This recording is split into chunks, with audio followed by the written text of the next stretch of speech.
નમસ્કાર, આપ જોઈ રહ્યા છો ગુજરાતની number 1 news channel news 18 Gujarati. હું છું સિદ્ધાર્થ ધોળકિયા। સમાચારોની શરૂઆત વીએસ હોસ્પિટલમાં જોખમી સારવારથી।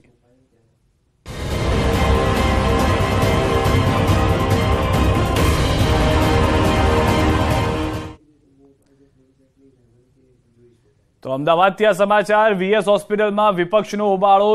છત તૂટી પડવાની ઘટનાને લઈને વિપક્ષે ઉઠાવ્યા સવાલ। વીએસના ડિરેક્ટર અને શહેજાદ ખાન પઠાણ સામસામે। મેયર કિરીટ પટેલ વીએસમાં બેઠક યોજી ચૂક્યા છે।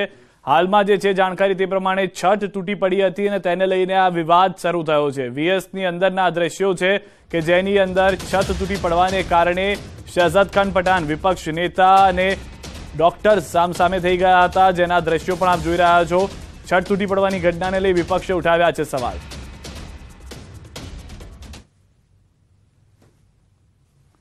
તો શહેજાદ ખાન પઠાણ, મેયર કિરીટ પટેલ વીએસમાં બેઠક યોજી હતી। એ દરમિયાનના દ્રશ્યો છે જેમાં છત તૂટી પડતા ઘટના બનવાઈ હતી।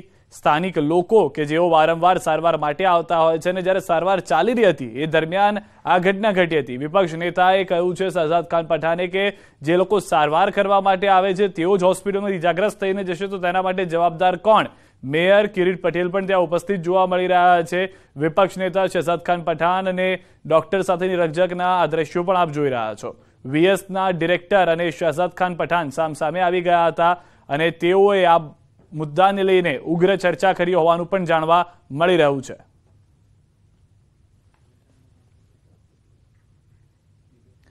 તો અમદાવાદની વીએસ હોસ્પિટલમાં દુર્ઘટના સર્જાઈ। ઓર્થોપેડિક વિભાગના રૂમની છત તૂટી પડી હતી। છત તૂટી પડી તે સમયે દર્દીઓ પણ હાજર હતા।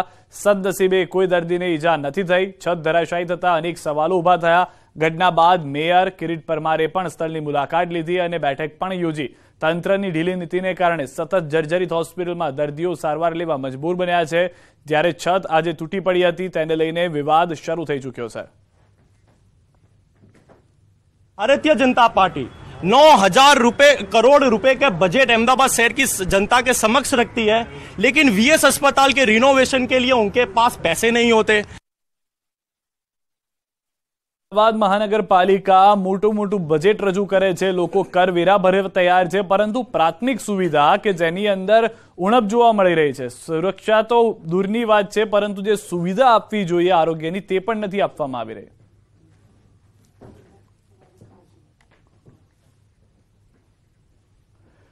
વધુ માહિતી મેળવીશું ન્યૂઝ 18 સંવાદદાતા દીપિકા અમારી સાથે જોડાઈ ગયા છે। દીપિકા, જે રીતની પરિસ્થિતિ છે, નેતા વિપક્ષે હોબાળો કર્યો, તેઓની પણ અનેક રીતે રજૂઆત છે કે જે સાંભળવામાં નથી આવતી। સ્થાનિક લોકોનું શું, જે સારવાર માટે આવી રહ્યા છે નોર્મલ લોકો, તેઓનું શું? બિલકુલ, જેની પાસે પૈસા નથી હોતા તે પહેલો પ્રેફરન્સ સિદ્ધાર્થ અહીં આપતા હોય છે।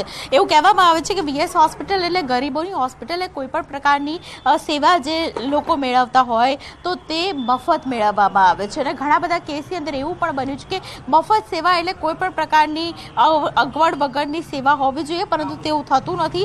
તમામ જે દર્દીઓ આવે છે તેમને કોઈ ને કોઈ તકલીફ પડતી હોય છે। સૌથી પહેલી તકલીફ ને સૌથી પહેલું જે લેયર હોય છે તે બાઉન્સરનું લેયર હોય છે। એન્ટ્રી કરવી અને બાઉન્સર્સ રોકે તમને અને બાઉન્સર્સ પણ અણછાતું વર્તન કરે તે પ્રકારનું સૌથી પહેલું વર્તન, અને ત્યારબાદ તમારે સારવાર માટે આગળ જવું પડતું હોય છે। આ પ્રકારની પરિસ્થિતિ છે તે વીએસ હોસ્પિટલની બની ગઈ છે। અત્યારે જે ઘટના બની તે ઘટનાને લઈને મીટિંગ ચાલી રહી છે। આ મીટિંગ છે બંધ બારણે ચાલી રહી છે।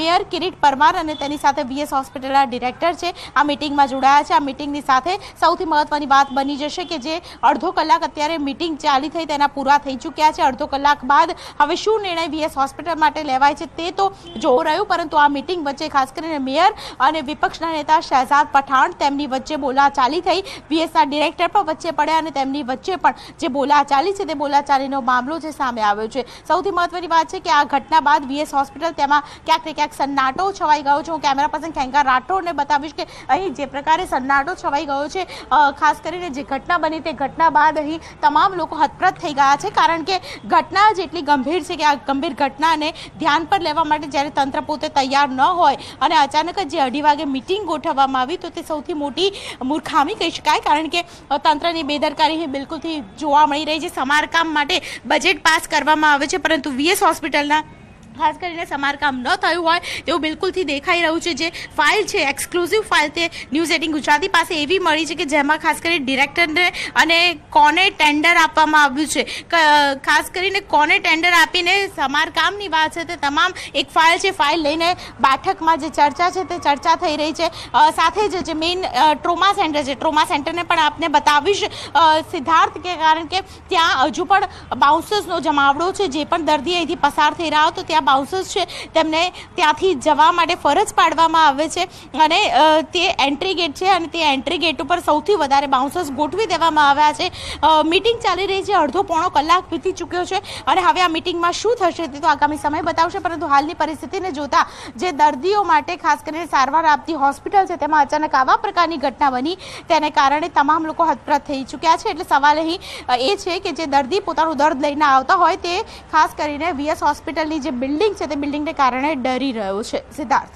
દીપિકામાં બીજી વાત એ પણ છે કે જે લોકો કર્મચારી તરીકે કામ કરી રહ્યા છે તેઓ ઉપર પણ જોખમ છે. અત્યારના મીટિંગ રૂમમાં પણ આવી પરિસ્થિતિ હોય તો પણ ખબર નથી, કારણ કે બંધ બારણે બધું થઈ રહ્યું છે. છત ગમે ત્યારે પડી જાય તેવી પરિસ્થિતિમાં છે. સારવાર દરમિયાન આવું થયું તો તેના માટે જવાબદાર કોણ? બિલકુલ આ જવાબદારી સાથે જ્યારે ન્યૂઝ 18 ગુજરાતીએ કેટલીક નર્સ સાથે વાતચીત કરવાની કોશિશ કરી ત્યારે તેમણે કશું પણ કહેવાનો ઇનકાર કર્યો હતો. પરંતુ તેમના ચહેરાના જે હાવભાવ હતા, બિલકુલ સિદ્ધાર્થ તે કહી રહ્યા હતા કે તેમને પણ ડર હતો.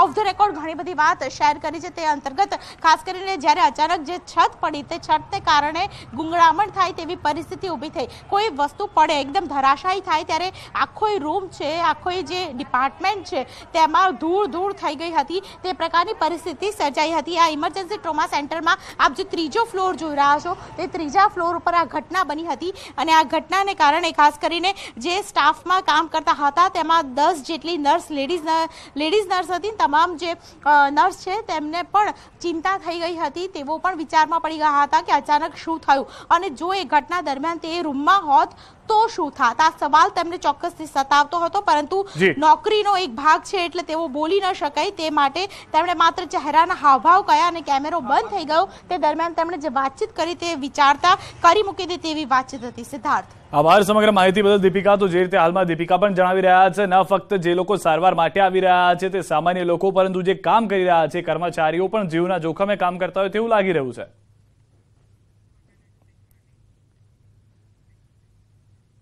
અને હવે વાત આરટીઈના આકરા નિયમની.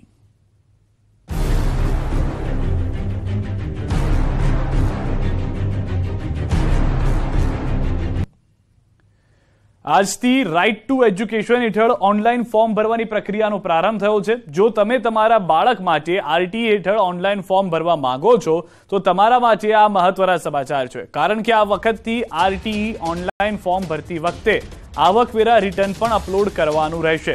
જો તમે ઇન્કમ ટેક્સ રિટર્ન ભરતા નથી તો આવકવેરાને પાત્ર આવક થતી ન હોવા અંગેનું સેલ્ફ ડિક્લેરેશન આપવાનું રહેશે. વાલીઓએ ઓરિજિનલ ડોક્યુમેન્ટ, કેટેગરી, સર્ટિફિકેટ અને ઇન્કમટેક્સ રિટર્નના દસ્તાવેજ રજૂ કરવાના રહેશે. આજથી 22મી એપ્રિલ સુધી વાલીઓ rte.orpgujarat.com પર ઓનલાઈન ફોર્મ ભરી શકશે.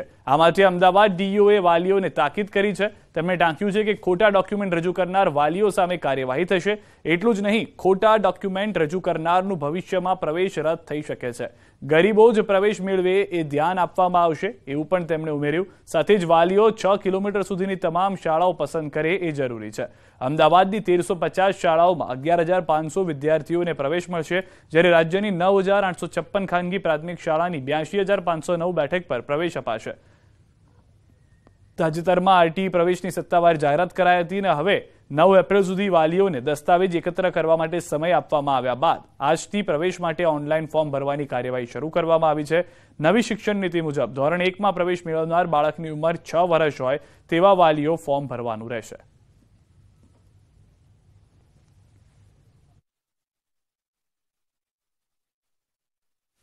આરટીઈને લઈને પ્રવેશ પ્રક્રિયા આજથી શરૂ થઈ છે અને 24 એપ્રિલ સુધી આ પ્રવેશ પ્રક્રિયા ચાલવાની છે. કેવી રીતે આ આખી પ્રક્રિયા છે તે જાણવાનો પ્રયાસ કરીશું. આપણી સાથે રોહિત ચૌધરી સાહેબ આપણી સાથે છે, અમદાવાદ જિલ્લા શિક્ષણ અધિકારી. સાહેબ, શું કહેશો? ઓનલાઈન પ્રવેશ પ્રક્રિયા છે, કેવી રીતે આખી આ પ્રક્રિયા હાથ ધરાવવાની છે? શું છે આ પ્રક્રિયા આજથી શરૂ થઈ અને 24 તારીખ સુધી ચાલવાની છે. ખાસ કરીને જે આરટીમાં પ્રવેશ મેળવવા માગતા હોય તેવા વાલીઓએ પોતાની જાતે આ ફોર્મ ભરવા જોઈએ. સાયબર કાફેમાં જ્યારે ભરાવવામાં આવે ત્યારે તેઓએ જાતે પોતે ઉપસ્થિત રહી ડોક્યુમેન્ટની વ્યવસ્થિત રીતે જે ચકાસણી કરી અને ઓનલાઈન ફોર્મ ભરવાનું હોય છે. ઘણીવાર ખોટા દસ્તાવેજો જે છે વાલીઓ અપલોડ કરી દેતા હોય છે અને એને આધારે પ્રવેશ મેળવી લેતા હોય છે, તો એવા વાલીઓને શું અપીલ કરશો જે પ્રકારે ખોટી રીતે એડમિશન લઈ લેતા હોય? જો એ માટે કહીશ કે આ વખતે ખૂબ સરસ વ્યવસ્થા શિક્ષણ વિભાગ દ્વારા કરવામાં આવેલી છે અને એક આધાર કે પાન કાર્ડ અને સાથે સાથે જે ઇન્કમટેક્સ રિટર્ન જે છે એ અપલોડ કરવા બાબતની વાતચીત કરેલી છે. એટલે ઇન્કમટેક્સ રિટર્નના આધારે એ સ્પષ્ટ થઈ જશે કે જો ઇન્કમટેક્સ રિટર્ન એવો ભરતા હશે તો આવક મર્યાદાથી ઉપરના થયા એટલે એમનો પ્રવેશ જે છે એ એમને મળી નહીં શકે. એટલે એક બાબત એ નવી છે. માની લો કે આવકનો ખોટો આધાર પુરાવા રજૂ કરી અને કોઈ વાલી જે છે એ પ્રવેશ લેતો હોય તો હું ચોક્કસ આ બાબતે એટલું કહીશ કે આ વખતે અમારે ખાસ કરીને અમદાવાદ શહેરમાં અમે આ પ્રકારે એવું આયોજન કરવાના છે ટીમ બનાવીને કે ભાઈ આવું કોઈ પણ પ્રકારનું સ્કૂલ દ્વારા પણ અને આપણા દ્વારા શંકાસ્પદ જણાય એવી કોઈ પણ ફરિયાદ આવે તો તેને અમે ખાસ એટલું જણાવીએ છીએ કે પોલીસ ફરિયાદ પણ થઈ શકે અને વિદ્યાર્થીનું પણ ભવિષ્ય જોખમાય. એટલે એવો કોઈ પ્રયાસ નહીં કરો. અમદાવાદ શહેર એટલે શહેર કક્ષાએ જે રીતે 1.5 લાખની આવક મર્યાદા છે તેના તમારા જે આધાર પુરાવા જે છે એ પ્રકારે તમે આપી અને સાચું બાળક ખરેખર આરટીઈમાં પ્રવેશ પાત્ર હોય તો જ તમે પ્રવેશ મેળવો. એ કહીશ. અને ઇન્કમટેક્સ રિટર્નવાળું જે છે એ માની લો કોઈ નથી ભરતા, સપોઝ ઇન્કમટેક્સ રિટર્ન નથી ભરતા તો તેઓએ એક સેલ્ફ ડિક્લેરેશન આપવા માટેની સૂચના છે આ વખતે અને એનો નમૂનો પણ ઓનલાઈન મૂકેલો છે. એટલે એમને એ જાહેર કરવાનું કે નહીં અમે ઇન્કમટેક્સ રિટર્ન ભરતા નથી, તો એ પ્રકારે એક સેલ્ફ ડિક્લેરેશન છે અથવા તો એમને આઈટીઆરની જે કોપી છે તે આપવાની હોય છે. એટલે એક નવી બાબત એ આ વખતે ઉમેરવામાં આવેલી છે. સર, વાલીઓને કંઈ તકલીફ પડે તો એ ક્યાં સંપર્ક કરે? સપોઝ એના માટે કોઈ હેલ્પલાઇન કે હેલ્પ ડેસ્ક રાખવામાં? અમે અહીંયા જિલ્લા કક્ષાએ હેલ્પલાઇન ચાલુ કરી છે અને હેલ્પ ડેસ્ક પણ મૂકેલી છે ને ત્યાં આગળ અમારા કર્મચારીઓ જે છે એ એમને નિયુક્ત કરવામાં આવેલા છે અને નંબર પણ જારી કરવામાં આવેલો છે કે જે નંબર ઉપર આરટીઈ બાબતે કોઈ પણ માર્ગદર્શન લેવું હોય તો તેઓ કોલ કરી અને માર્ગદર્શન મેળવી શકે છે. આ સિવાય અમે અમારી વ્યક્તિગત પણ બીજી કચેરી દ્વારા પણ અમે સાર્થિક નામની હેલ્પલાઇન પણ અમે શરૂ કરી છે. તેમાં પણ અમે વોટ્સએપ દ્વારા 24 અવર્સ કોઈ કદાચ ઓફિસ ટાઈમે ના પૂછવું હોય તો વોટ્સએપ દ્વારા પણ પૂછે તો અમે સામે ચાલીને એને સામેથી માર્ગદર્શન આપીએ એવું શરૂ કરવાના કાર્ય કરવાના છીએ અમે. અચ્છા સર, એવા વાલીઓ કે જે ઘણીવાર એજન્ટ જે છે ખોટી રીતે દોરવાતા હોય છે કે અમે તમને એડમિશન અપાવી દઈશું આરટીમાં, તો એવા વાલીઓને શું અપીલ કરશો કે આવા એજન્ટોથી દૂર રહે? હું વાલીઓને નમ્ર અપીલ એ કરીશ કે આવા કોઈ એજન્ટની વાતમાં તમે આવશો નહીં, કારણ કે કોઈ આરટીઈમાં કોઈ પણ પ્રકારે કોઈ એડમિશન અપાવી શકતું નથી. એડમિશન માત્ર ને માત્ર ઓનલાઈન થાય છે. એડમિશન ઓનલાઈન ફોર્મ ભર્યા પછી એની કેટેગરી જે 14 પ્રકારની છે તેના અગ્રતા ક્રમને આધારે અને તમે જે તમારું રેસિડેન્ટનું જે લોકેશન છે એના 6 કિલોમીટરના વિસ્તારમાં આવતી જે શાળાઓ છે એ શાળાઓને તમે જે ક્રમ આપ્યો હોય પસંદગીનો એના આધારે અને જે અગ્રતા ક્રમ આપેલો છે તેના આધારે ઓનલાઈન જ શિક્ષણ વિભાગ દ્વારા કરવામાં આવે છે ને પોર્ટલ દ્વારા કરવામાં આવે છે. એટલે કોઈ પણ પ્રકારના જે છે એ આવા પ્રલોભનોમાં કોઈ પણ વાલીએ નહીં ફસાવાનું એવી મારી ખાસ નમ્ર અપીલ છે. અને કોઈ પણ વાલીએ આવકના ખોટા આધાર પુરાવા કે બીજા કોઈ આધાર પુરાવા જે રજૂ કરીને પ્રવેશ ન મેળવવો એ મારી ખાસ નમ્ર વિનંતી છે. એટલા માટે કારણ કે ભવિષ્યમાં આ બાબતે ફરિયાદો જ્યારે પણ ઉઠશે, શાળાઓ પણ જ્યારે વિદ્યાર્થીઓને પ્રવેશ આપશે ત્યાર પછી એમને શંકાસ્પદ જણાશે ત્યાર પછી ઓરિજિનલ ડોક્યુમેન્ટ જે તે વખતે શાળામાં પ્રવેશ મળે એ વખતે એમને રજૂ કરવાના થાય તો એ વખતે કોઈ બીજા બાળકનો પ્રવેશની જગ્યાએ ખોટું બાળકે પ્રવેશ લઈ લીધો એટલે ગરીબ બાળક રહી જાય. તો એ વખતે અમે આ જે કોઈ વાલી છે એની સામે કાયદેસર ફોજદારી કાર્યવાહી કરીશું અને એ બાળક જે છે જે હજુ આરટીમાં પ્રવેશ મેળવેલો હોય એવા નાના બાળક પર પણ માનસિક અસર ન થાય એટલા માટે મારી નમ્ર વિનંતી છે કે આવો ખોટો પ્રવેશ લેવા માટેનો કોઈ પણ પ્રકારે પ્રયત્ન ન કરવામાં આવે. Thank you sir. આ હતા રોહિત ચૌધરી સાહેબ અને ખાસ જે પ્રકારે આરટીઈની પ્રવેશ પ્રક્રિયા આજથી જે શરૂ થઈ છે અને 24 એપ્રિલ સુધી આ પ્રવેશ પ્રક્રિયા હાથ ધરાવવાની છે અને આખી પ્રક્રિયા જે છે તે ઓનલાઈન હાથ ધરાવવાની છે. અને જો કોઈ વાલીને આરટીઈનું ફોર્મ ભરવામાં જો તકલીફ પડે તો તેને લઈને એક હેલ્પ ડેસ્ક છે અને હેલ્પલાઇન નંબર પણ ડીઓ કચેરી દ્વારા જાહેર કરવામાં આવે છે જેથી કરીને ત્યાં તેઓની તે મુશ્કેલી જે છે તે રજૂ કરી શકે. કેમેરામેન નિલેશ સોસા સાથે સંજય ટાંક, ન્યૂઝ 18 ગુજરાતી, અમદાવાદ. સુરતથી સમાચાર માંગરોળના ધામરોડ ગામની સીમમાંથી વિદેશી દારૂ ઝડપાયો। કોસંબા પોલીસે બાતમીને આધારે વિદેશી દારૂ ઝડપી પાડ્યો। દારૂ સંતાડવા જમીનમાં ભોંયરું બનાવવામાં આવ્યું। અંડરગ્રાઉન્ડ ટાંકી બનાવી ટાંકીની અંદર વિદેશી દારૂનો જથ્થો સંતાડ્યો। કોસંબા પોલીસે 273 પેટી વિદેશી દારૂ ઝડપી પાડ્યો। પોલીસે 8 લોકોને વોન્ટેડ જાહેર કર્યા।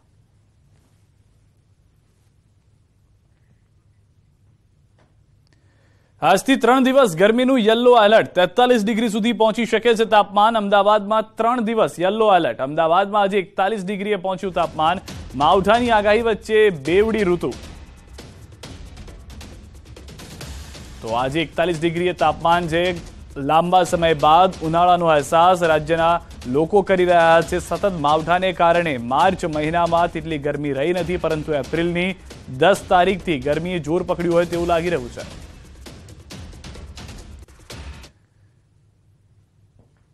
સુરત ટેક્સટાઇલ માર્કેટમાં કાપડ ચોરીની નવી મોડસ ઓપરેન્ડી સામે આવી। સાલાબતપુરા પોલીસે ઇસ્મોને ઝડપી પાડ્યા હતા। આ મોડસ ઓપરેન્ડીમાં ઇસ્મો ચાલુ ટેમ્પામાં ચડીને પોટલા રસ્તા પર ફેંકીને ચોરી કરતા। પોટલા રસ્તા પર ફેંકે એટલે પાછળ આવતો અન્ય શખ્સ તે લઈને ભાગી જાય। તો પોલીસે સીસીટીવીના આધારે ગણતરીના દિવસોમાં આરોપીઓને ઝડપી પાડ્યા।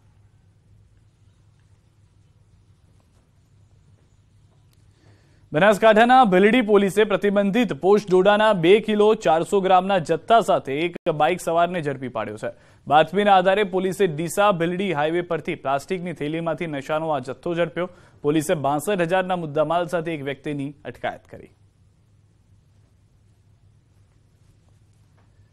અમદાવાદમાં આવેલી પ્રસાદ મિલના મજૂરો દ્વારા મજૂર મહાજન સંઘની ઓફિસે ધરણા પ્રદર્શન કરવામાં આવ્યા। મિલ મજૂરોના લેણા પેટે બાકીની રકમ ન ચૂકવાતા અને મજૂર સાથે અન્યાય થતો હોવાના આક્ષેપ સાથે વિરોધ કરવામાં આવ્યો અને જેના પગલે દેશના વડાપ્રધાન, રાજ્યના મુખ્યમંત્રી અને ગૃહમંત્રી અમિત શાહને મિલ મજૂરોના રક્ષણ માટે અપીલ કરવામાં આવી છે। વડોદરાની હરણીથી ગુમ ટ્વિન્સ બહેનોનો 50 દિવસ બાદ લાગ્યો પત્તો। વડોદરા શહેરના હરણી વિસ્તારમાંથી ગુમ થયેલી 2 ટ્વિન્સ બહેનો ખેડાના લિંબાસીથી મળી આવી છે। બંને બહેનોએ પોતાની મરજીથી ઘર છોડ્યું હોવાનું જાણવા મળ્યું, જેમાં એક બહેન સારિકાએ લિંબાસીના ધાર્મિક પટેલ સાથે લગ્ન કર્યા હોવાનું મેરેજ સર્ટિફિકેટ રજૂ કર્યું।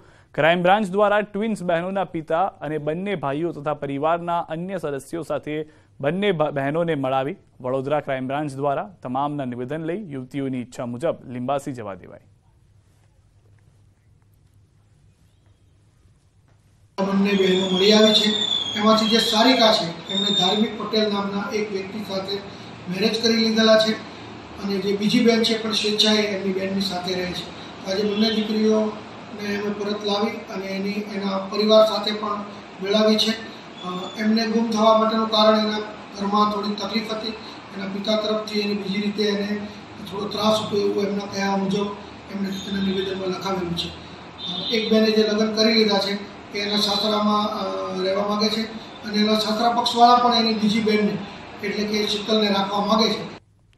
આ તરફ દિયોદરના ધારાસભ્ય કેસાજી ચૌહાણનું મહત્વનું નિવેદન। દિયોદર સામૂહિક આરોગ્ય કેન્દ્રના ભૂમિપૂજનમાં કેસાજી ચૌહાણનું નિવેદન, જ્યાં સુધી મારા વિસ્તારમાં ભૂગર્ભ જળનો પ્રશ્ન હલ નહીં થાય ત્યાં સુધી હું કોઈ સન્માન નહીં સ્વીકારું। કોઈ પણ કાર્યક્રમમાં સન્માન નહીં સ્વીકારે ધારાસભ્ય કેસાજી ચૌહાણ। પાણીનું કામ યાદ રહે તે માટે જાહેરમાં ફૂલહાર અને પાઘડી નહીં સ્વીકારે કેસાજી ચૌહાણ।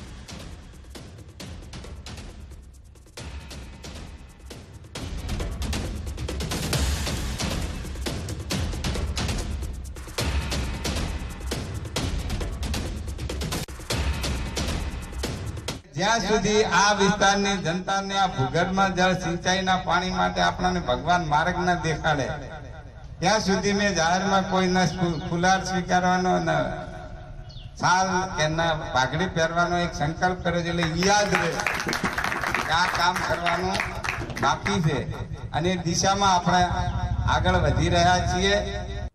બીજેપી પ્રદેશ પ્રમુખ CR પાટીલની સૂચનાથી દરેક બીજેપી ધારાસભ્યએ પોતાનું જનસંપર્ક કાર્યાલય શરૂ કરવાનું છે, જેથી લોકસંપર્ક વધે અને કેન્દ્ર અને ગુજરાત સરકારની વિવિધ યોજનાઓનો લાભ આમ જનતા સુધી સરળતાથી પહોંચાડી શકાય। અને આ જ હેતુથી આજે નર્મદા જિલ્લાના નાંદોદ 148 બેઠકના ધારાસભ્ય ડોક્ટર દર્શનાબેન દેશમુખનું જનસંપર્ક કાર્યાલય બીજેપી જિલ્લા પ્રમુખ ઘનશ્યામભાઈ પટેલના હસ્તે લોકાર્પણ કરવામાં આવ્યું। સાંસદ મનસુખ વસાવા ખાસ ઉપસ્થિત રહ્યા હતા અને ધારાસભ્ય ડોક્ટર દર્શનાબેન દેશમુખને શુભેચ્છા પાઠવી।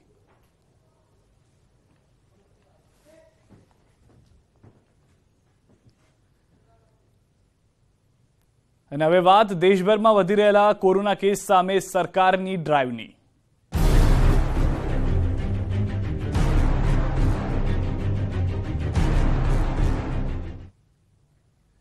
કોરોનાની દહેશતને પગલે તંત્ર એલર્ટ છે. કોરોના હોસ્પિટલોમાં મોકડ્રીલ કરાયું છે. આયોજન રાજ્ય સહિત દેશભરની હોસ્પિટલોમાં જોવા મળ્યું છે. મોકડ્રીલ ગાંધીનગર સિવિલ ખાતે પણ યોજાયું. મોકડ્રીલ સમયે ઋષિકેશ પટેલ હાજર રહ્યા. લોકોને માસ્ક પહેરવા આરોગ્ય તંત્રની અપીલ. પોતાના બચાવ માટે માસ્ક પહેરો. ઋષિકેશ પટેલે આ નિવેદન આપ્યું.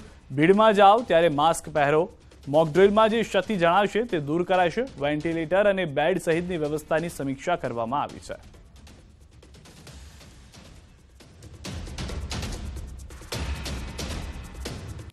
બચાવ માટે અને પોતાની સેફટી માટે, પોતાના કુટુંબ માટે માસ્ક પહેરે તો એનાથી સંક્રમણ થવાની જગ્યા ઓછી હોય. એટલે બધાને વિનંતી છે કે એસઓપી પ્રમાણે જો કામ થાય અને એસઓપી પ્રમાણે જે ગેધરિંગ હોય ત્યાં પોતાના બચાવ માટે જો માસ્ક પહેરાય તો વધારે સારી બાબત છે અને કરવું જોઈએ એવો સરકારનો પણ આગ્રહ છે. જામનગરમાં સૌરાષ્ટ્રની સૌથી મોટી હોસ્પિટલ ગુરુ ગોવિંદસિંઘમાં મોકડ્રીલનું આયોજન કરવામાં આવ્યું. કોરોનાની નવી સંભવિત લહેર સામે લડવા હોસ્પિટલ તંત્ર દ્વારા તમામ તૈયારી કરવામાં આવી રહી છે. હોસ્પિટલમાં 700 ઉપરાંત બીજા 125 બેડની વ્યવસ્થા કરવામાં આવી. હોસ્પિટલમાં એસી, વેન્ટિલેટર, અન્ય મશીન સહિત ઓક્સિજન પ્લાન્ટ પણ કાર્યરત છે કે નહીં તેની ચકાસણી કરવામાં આવી. વધુમાં જે લોકોએ વેક્સિનનો બુસ્ટર ડોઝ ન લીધો હોય તે લોકો વધુ સંક્રમિત થઈ રહ્યા છે. તેથી જો કોરોના વધુ વકરે તો હોસ્પિટલ તંત્ર દ્વારા સતર્કતા દાખવવામાં આવી છે.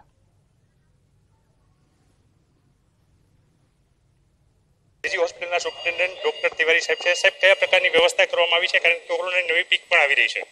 એટલે આપણે 125 ખાટલા કોવિડ માટે અલાયદા રાખ્યા છે. આ વોર્ડમાં 80 વેન્ટિલેટર્સ રાખેલા છે. ઓક્સિજનના 3 ટેન્ક્સ છે જેને આપણે પ્રોડક્શન ચાલુ છે. પીએમ કેર પ્લાન્ટ પણ છે એમાં, અને સાથે સાથે 30 સ્કેલનું ઓક્સિજન છે. આપણા ડૉક્ટર મનીષ મહેતા સાહેબ અને ડૉક્ટર ચેટર્જી સાહેબ જે આ વોર્ડને અને આ દર્દને લગતી બધી વ્યવસ્થા સંભાળી રહ્યા છે. ડૉક્ટર ચેટર્જી ટ્રેનિંગ આપીને આવ્યા છે. અત્યારે ડૉક્ટર્સ પણ ટ્રેન્ડ છે. આપ જે પ્રકારે વાત કરવા, ડૉક્ટર્સ પણ ટ્રેન્ડ છે. મેડિકલ વિભાગના વડા છે ડૉક્ટર મનીષ મહેતા. શું કહેશો સાહેબ, કેટલા ડૉક્ટરોની ટીમ ખડે પગે? હાલમાં મેડિસિન વિભાગમાં 51 રેસિડેન્ટ ડૉક્ટરો અને 16 કન્સલ્ટન્ટ અને એનેસ્થેસિયા વિભાગ જે પણ પ્રાઇમરીલી સારવારમાં સંકળાયેલો છે એ લોકોના પણ 12 કન્સલ્ટન્ટ અને 40 થી 42 રેસિડેન્ટ ડૉક્ટરો. આ તમામ ડૉક્ટરો અને પીડિયાટ્રિક વિભાગમાં જો બાળકોના પેશન્ટ દાખલ થાય તો એ લોકોનો ડિપાર્ટમેન્ટ, ત્રણેય ડિપાર્ટમેન્ટ સંપૂર્ણપણે સજ્જ છે અને વારંવાર અપાયેલી ટ્રેનિંગના ભાગરૂપે અત્યારે પણ હાલમાં ટ્રેનિંગ અપાઈ રહી છે. એ ટ્રેનિંગના ભાગરૂપે સંસ્થાના તમામ ક્લિનિકલ ડિપાર્ટમેન્ટના તમામ ડૉક્ટરો જો આકસ્મિક લોડ વધી જાય તો સારવાર આપવા સક્ષમ થઈ રહે તે પ્રકારના પ્લાનિંગ સાથે અમે આગળ વધી રહ્યા છીએ. પરંતુ હાલમાં ડૉક્ટરો અમારી પાસે પૂરતી માત્રામાં છે. ડૉક્ટરો પણ પૂરતી માત્રામાં છે. અગાઉની જે પરિસ્થિતિ જોવામાં આવી છે સાહેબ, શું આ વખતે ખાસ તકેદારી રાખવામાં આવી રહી છે? આ વખતે ખાસ જે એક ટ્રેન્ડ જોવામાં મળ્યું છે કે જે દર્દીઓ કોમ્પ્લિકેટ થાય છે, મોટાભાગના જે લોકોએ કોઈ પણ કારણસર વેક્સિન ના લીધેલી હોય એવા દર્દીમાં જ કોમ્પ્લિકેશન થાય છે. એટલે નંબર ઓફ કેસીસ વધારે છે પણ હોસ્પિટલ એડમિશન રેટ જે છે પ્રમાણમાં ઓછી છે. એટલે આપણી કમ્પ્લીટ તૈયારી છે. ટોટલ સાહેબે જે પ્રમાણે કીધું, બેડ્સથી માંડીને ઇક્વિપમેન્ટ, ઓક્સિજન તમામ વસ્તુઓ રેડી છે. પણ એવી આશા રાખીએ કે નંબર ઓફ કેસીસ જે છે પહેલાં જેટલા એટલા વધશે નહીં. હજી કોઈ પણ લોકો જો વેક્સિન રહી ગયા હોય અથવા બૂસ્ટર ડોઝ ના લીધી હોય તો એ લોકોને નમ્ર વિનંતી છે કે વેક્સિનનો બૂસ્ટર ડોઝ લઈ લઈએ. એનાથી ખરેખર ફરક પડે છે. હાલના આ વેવમાં જેટલા પણ દર્દી કોમ્પ્લિકેટ થયા છે બધા અનવેક્સિનેટેડ હતા. વેક્સિનેટેડ એક પણ દર્દીને કોમ્પ્લિકેશન થયા નથી. વેક્સિન લેવાની વાત છે તેના ઉપર ડૉક્ટરો પણ ખાસ ભાર મૂકી રહ્યા છે. જામનગરમાં જે સૌરાષ્ટ્રની સૌથી મોટી સરકારી ગુરુ ગોવિંદસિંઘ હોસ્પિટલ આવેલી છે કે જે રાજ્યની બીજા ક્રમની હોસ્પિટલ છે. પહેલી, બીજી અને ત્રીજી લહેરમાં અહીં સૌથી વધારે દર્દીઓ આવ્યા છે. ત્યારે અહીં રાજ્યના હાલ તમામ જે હોસ્પિટલ છે તેની સાથે અહીં મોકડ્રીલ પણ યોજવામાં આવી છે. 3 જે વાત કરવામાં આવે, ઓક્સિજન ટેન્ક અને 125 જેટલા બેડ પણ અહીં તૈયાર રાખવામાં આવ્યા છે. કિંજલ કાસરિયા, ન્યૂઝ 18 ગુજરાતી, જામનગર. રાજકોટના બેડી માર્કેટિંગ યાર્ડમાં ખેડૂતોને જીરાના ઐતિહાસિક ભાવ મળ્યા હતા. પ્રતિમણ 8,200 રૂપિયા સુધીના જીરાના ભાવ મળતા ખેડૂતોમાં ખુશી છવાઈ હતી. કમોસમી વરસાદને કારણે જીરાના પાકને ભારે નુકસાન થયું હતું, પરંતુ જીરાના સારા ભાવ મળતા ખેડૂતો ખૂબ ખુશ થયા હતા. રાજકોટના બેડી માર્કેટિંગ યાર્ડમાં આજે જીરાના ઐતિહાસિક ભાવ મળ્યા છે। અગાઉ ક્યારેય ખેડૂતોને ન મળ્યા હોય તેટલા હાઈએસ્ટ ભાવ આજે જે છે મળ્યા છે। પ્રતિ મણના 8,200 રૂપિયા સુધીના ખેડૂતોને જીરાના ભાવ મળ્યા છે। તો બીજી તરફ રાજકોટના જે બેડી માર્કેટિંગ યાર્ડ છે ત્યાં અત્યારે 9,000 મણ જેટલી જીરાની આજે આવક પણ થઈ છે। તો બીજી તરફ જે છે આ વખતે કમોસમી વરસાદના કારણે જીરાના પાકને વ્યાપક પ્રમાણમાં નુકસાન થયું હતું, જેમના કારણે જે છે ખેડૂતોને ઉત્પાદન પણ પ્રમાણમાં ઓછું થયું છે। જો કે જે પણ ખેડૂતોને જીરાનું ઉત્પાદન થયું છે તેમના માટે ખૂબ જ સારા ભાવ મળતા તે ખેડૂતોમાં પણ ખુશી જોવા મળી રહી છે। હાર્દિક જોશી, ન્યૂઝ 18 ગુજરાતી, રાજકોટ। સમાચારોમાં અત્યારે બસ આટલું। દેશ પ્રદેશની તમામ ખબરો માટે આપ જોડાયેલા રહો ન્યૂઝ 18 ગુજરાતી સાથે।